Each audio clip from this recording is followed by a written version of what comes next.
Estamos de volta, pessoal, continuando aqui com o nosso item 2.5. Vamos falar aqui sobre replicação. O que seria replicação? É a duplicação de dados entre dois locais. A replicação normalmente é bidirecional, mas pode ser implementada como estratégia de backup unidirecional, também conhecida como clonagem e sincronização.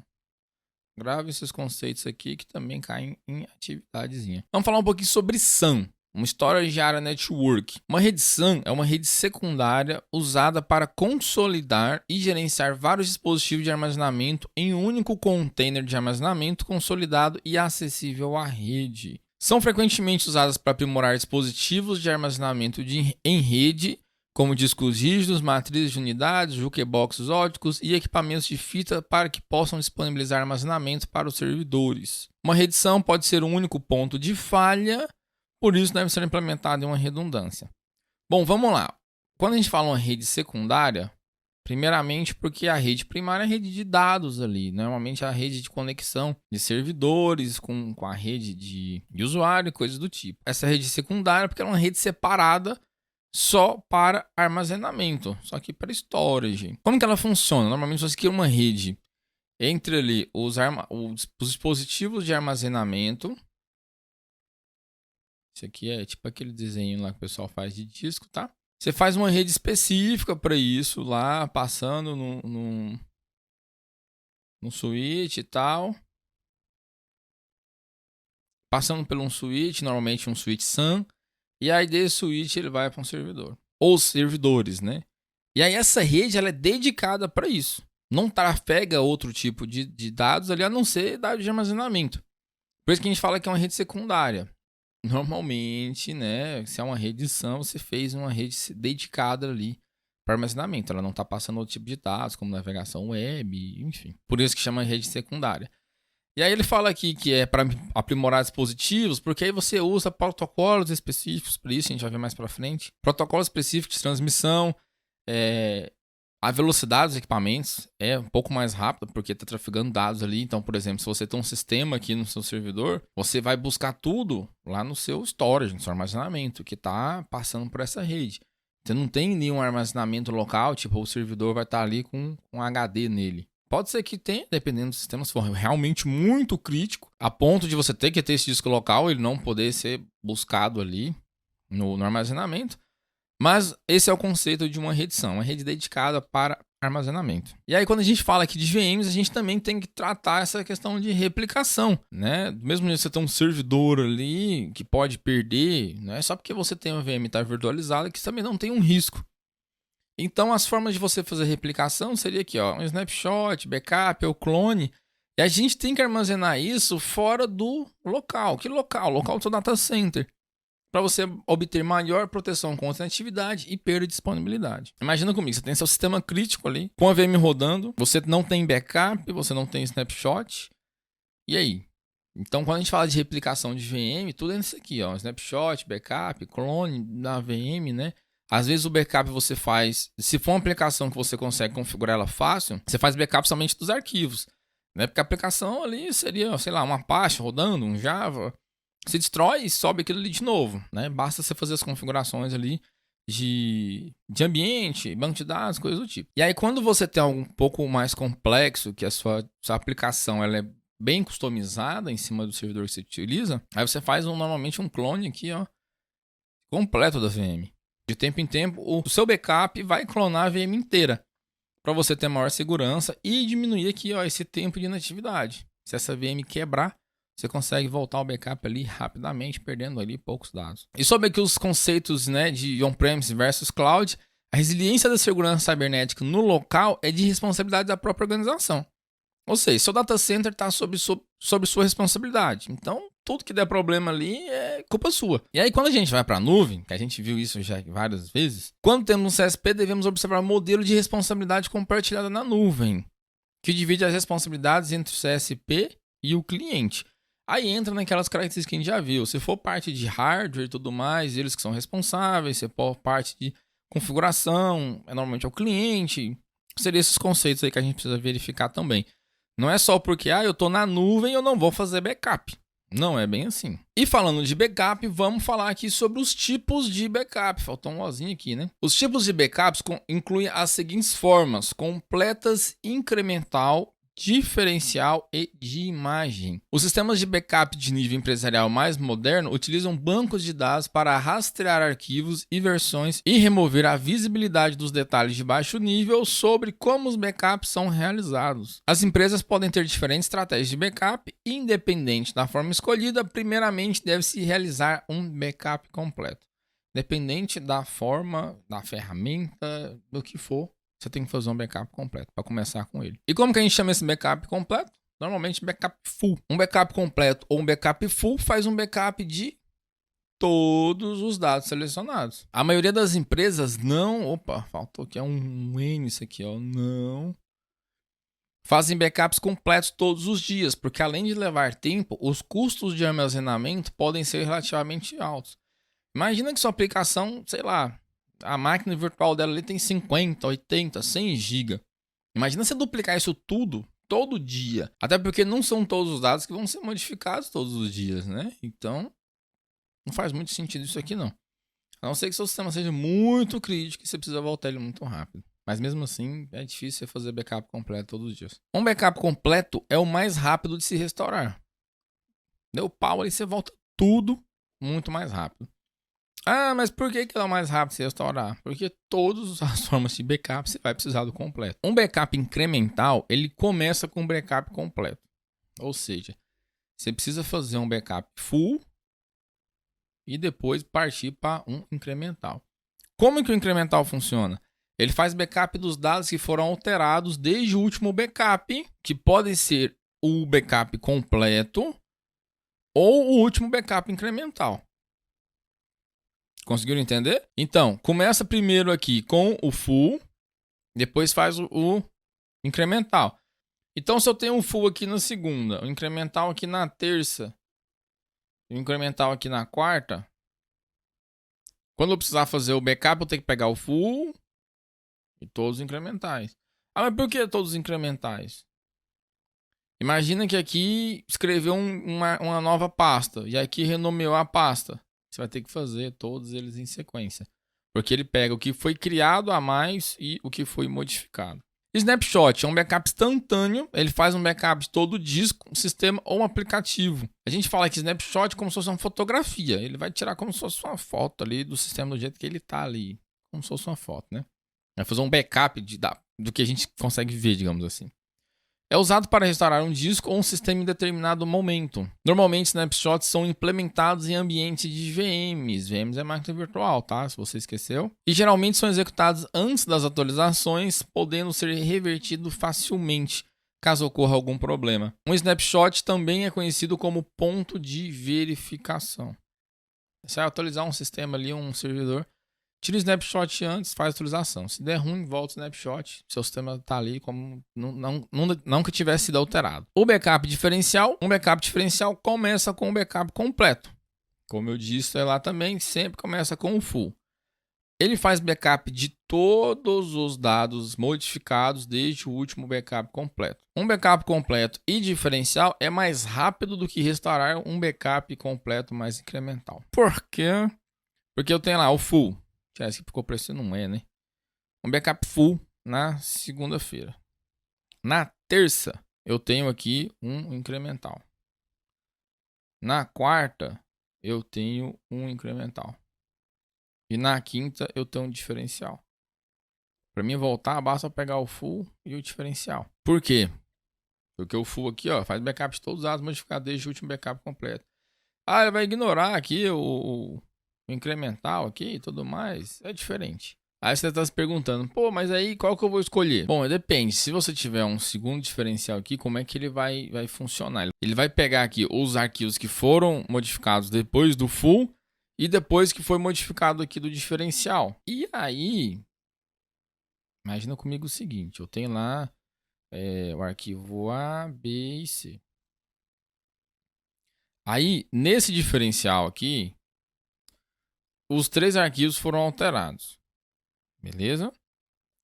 E aí, no segundo aqui, o A e o B foram alterados. O que acontece? ele vai pegar de novo aqui o ABC, que foi alterado desde o último full, e o A e o B, que foi alterado depois do último diferencial. O que isso resulta? Aumento de dados. Então, normalmente o diferencial aqui, ele vai pegar um pouco de dados que foi feito no último. Porque, concorda comigo aqui, ó, o arquivo C, ele foi alterado depois do full. Ele já está aqui nesse arquivo aqui diferencial. Só que, quando eu fizer o diferencial de novo, ele vai comparar com o full. Então ele vai pegar o C de novo. Aí tem umas técnicas de desduplicação que pode ser que diminua essa quantidade de arquivo. Se for assim, se o C ele foi alterado depois do full, mas depois disso aqui ele não foi alterado de novo, ele vai estar aqui nesse diferencial. Só que aí o storage não é com backup, é com storage. Ele não vai salvar 2C. Ele vai salvar um C só e vai fazer um apontamento lá com um ponteiro. Mas isso é um pouco mais aprofundado, não me lembro se vai estar nessa aula aqui. Mas beleza, conseguiram entender a diferença aí com backup incremental, diferencial? Vamos falar um pouquinho aqui sobre fita. Fitas de propósito especial são frequentemente usadas para armazenar dados de backup. As fitas normalmente são armazenadas fora das instalações locais, normalmente, e podem ser usadas para reconstruir sistemas e aplicações em caso de falha completa do sistema. Considerando que as fitas contêm dados sensíveis, elas devem ser protegidas com pelo menos o mesmo nível de proteção dos dados em utilização. Normalmente os dados em fitas são criptografados. Adoro esses normalmente aqui, né? A gente só vê isso na teoria. As fitas, normalmente de novo. Ó. O pessoal costuma gravar nas fitas coisas que eles querem armazenar por mais tempo, guardar por mais tempo. Como assim? Vai pegar, por exemplo, um sistema que de mês em mês faz um backup full ali, passa para a fita e armazena isso. Ou um sistema que foi descontinuado, passa ele para a fita e guarda ali. Um dia que precisar, pega ele de novo lá. E aí quando for restaurar, a fita não vai estar mais funcionando e ninguém pega mais de volta o backup. Tô brincando, pessoal. Mas hoje a gente tem nuvem, né? Que é até um pouco mais confiável. Você pega lá uns Glacier da vida lá, que você paga só quando você precisar. Por exemplo, alguns dados que você precisa reter por 5, 10 anos, enfim. Ao invés de você armazenar em fita, que a fita magnética, se você colocar perto de ímã e tudo mais, tem sérios problemas. Apesar da brincadeira, eu já vi muitos casos do pessoal contar que a fita estava guardada lá por 2, 3 anos, aí de um sistema que estava descontinuado, foi usar a fita lá para recuperar o dado e não conseguiu recuperar porque a fita estava limpa. Ela tinha sido desgravada porque o pessoal colocou ímã lá, alto-falante perto da fita. Então hoje a gente tem nuvem, fita não tá tão utilizada mais assim. Mas enfim, vamos seguindo. A fim de melhorar... tá cheio de erro aqui. Melhorar o desempenho e utilizar a replicação para armazenamento de backup externo, os discos são usados no lugar da fita ou até mesmo juntamente com elas. Por causa dos custos dos discos que vêm diminuindo, muitas empresas estão preferindo utilizá-los no lugar das fitas. Mas, se tratando de ataques de ransomware, algumas empresas ainda preferem utilizar fitas, pois o malware pode acabar afetando o backup de discos juntamente com o armazenamento. Como assim? Você tem lá um sistema de armazenamento, né, que normalmente funciona com disco. Hoje os mais top estão usando NVMe. E aí você faz um backup, você tem um outro storage ali, normalmente por disco mesmo, SAS e tudo mais, para fazer o backup. E aí pode ser que o ransomware pega o seu armazenamento e pega seu backup também. E aí, como as fitas normalmente estão separadas, você grava a fita e tira ela do equipamento. Ela não fica ali no equipamento. Então ela não tem esse risco aqui de você poder ser comprometido com ransomware, seu backup também. Mas a gente já tem ferramentas de backup que tem sistemas imutáveis, backups imutáveis. Você grava o backup ali e você não dá nenhuma permissão de sobrescrita. Então, dificilmente o ransomware ele vai conseguir pegar esse sistema também. Enfim, todo que tem um problema, o pessoal tenta achar uma solução para resolver. O conceito de copiar é a função de arquivo de fazer um clone de um arquivo em um novo local. A maioria dos processos de backup é um processo de cópia. Alguns usuários podem usar um processo de cópia manual ou utilizar scripts automatizados para clonar arquivos. Eu vi conceito desse aqui numa questão e eu fiquei, gente, como assim? Perguntando o que era a função de copiar e tinha esse negócio aqui, mudou um usuário mudou uns arquivos de lugar, o que ele fez? Então o conceito de copiar, por mais que a gente esteja, né, entre esse Ctrl+C e Ctrl+V, se atentem a esse conceito, né? Porque a maioria dos processos de backup é um processo de cópia e alguns usuários podem usar processo de cópia manual ou scripts automatizados para clonar os arquivos. Voltando um pouquinho a falar aqui de NAS, que seria o Network Attached Storage. Os dispositivos NAS representam servidores de armazenamento de alta capacidade, às vezes nem sempre, e facilmente integrados que operam sob topologias e protocolos de rede padrão. Aqueles storagezinhos que desde você pode colocar em casa com 1, 2 tera ou storage muito grande aí, passando aí de 100 teras tranquilamente. São isso aqui, são storages baseado em rede, digamos assim, né? Os NAS da vida aí. Então, você consegue colocar... Normalmente, você coloca um NAS dentro de uma rede SAN. Só recapitulando aqui, o NAS é um dispositivo, é um equipamento ali, uma espécie de servidor, digamos assim, com discos ali para armazenar. Storage Area Network, voltando aqui, né, da rede SAN lá. Uma rede de área de armazenamento representa um ambiente de armazenamento altamente especializado, como a gente já viu, e de alto desempenho, que utiliza conexões dedicadas isoladas de outras formas de tráfego, por isso a denominação de rede secundária, que a gente também já viu. E protocolos de comunicação especial, como a SCSI, Fibre Channel e Fibre Channel over Ethernet. A conectividade SAN em Fibre Channel usa cabos de fibra ótica e funciona em velocidades mais altas. Acho que a última GBICzinha que eu vi lá, que é a pecinha, digamos assim, que vai fazer a conversão de dados ali elétricos em ótico, né? Em luz, acho que era 40 GB, que eu já vi, peguei, né? Mas obviamente deve ter dispositivo muito mais rápido do que isso daí, justamente para fazer essa troca de informações ali. Falar um pouquinho sobre cloud. As plataformas de nuvem são frequentemente usadas para armazenamento por causa de suas capacidades praticamente infinitas. Esses cifrões aqui são propositais, né? Infinitas de acordo com o seu dinheiro, com o seu bolso. Muitas vezes sendo referido como armazenamento blob, as plataformas de nuvem podem ser usadas como destino para backup, armazenamento SAN e virtualização. Como eu disse, já tem muita gente usando nuvem para backup. Há um tempo atrás, quando os OneDrive da vida lá dava armazenamento ilimitado, tinha muita gente que fazia backup de CFTV, né? Não sei se você já teve contato com alguém que mexia com isso. O pessoal colocava para fazer backup lá, quando ia ver tinha 2, 3 teras lá de gravação, tinha quase um ano ali do comércio ali, nas câmeras de gravação, tudo lá no OneDrive, que era ilimitado. E aí, como o pessoal não sabe como é que o brasileiro pensa, né? Foram lá e limitaram isso, porque o pessoal tinha gente vendendo esse serviço de configuração com backup em nuvem ali. Mas hoje, até de forma pessoal mesmo, né? Eu acho que muita gente já deve utilizar a nuvem para salvar seus arquivos pessoais ali. E para ambiente corporativo também é muito utilizado. Creio eu que salvar seus arquivos ali para ficar muito tempo na nuvem é muito mais seguro que você salvar em fita. Obviamente, nada impede você salvar em fita também. Quanto mais backups, mais cópias de segurança você tiver, melhor. E o backup de imagem, ele é um método usado para fazer uma cópia bloco a bloco de um disco usado em um computador. Ele representa uma cópia praticamente exata dos sistemas e pode ser usada para criar clones rapidamente ou ser utilizada para perícias forenses. Quem nunca pegou, às vezes, um computador e fala assim, poxa, por exemplo, um laboratório, você tem lá 30 máquinas iguais, fala, nossa, tem que formatar uma por uma? Não, você faz esse backup de imagem aqui, ó. Você configura só uma máquina e sai duplicando a imagem dela para as outras. E aí você volta só fazendo configuraçãozinha de hardware, renomeando máquina e tudo mais. É muito mais prático. Às vezes você também tem um computador que está com HD e você comprou um SSD. Poxa, tem que formatar tudo de novo. Não, faz uma cópia de imagem aqui, pega seus arquivos e joga tudo para SSD. Funciona, que é uma maravilha. É um conceito muito semelhante a isso também é você, por exemplo, pegar um desktop, às vezes está rodando algum sistema, e você transformar isso em uma VMware. Também seria aqui esse conceito de backup de imagem.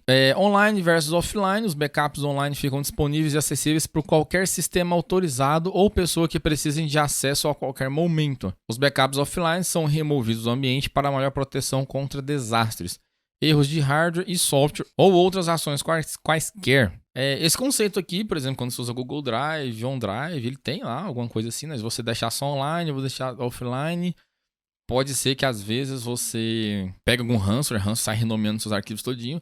O OneDrive eu passei por algo semelhante assim, que ele tem uma proteção. Quando ele vê que muitos arquivos têm a extensão renomeada, ele te dá um bloqueio lá, ele te mostra uma mensagem dizendo que você pode ter sido vítima de ransomware.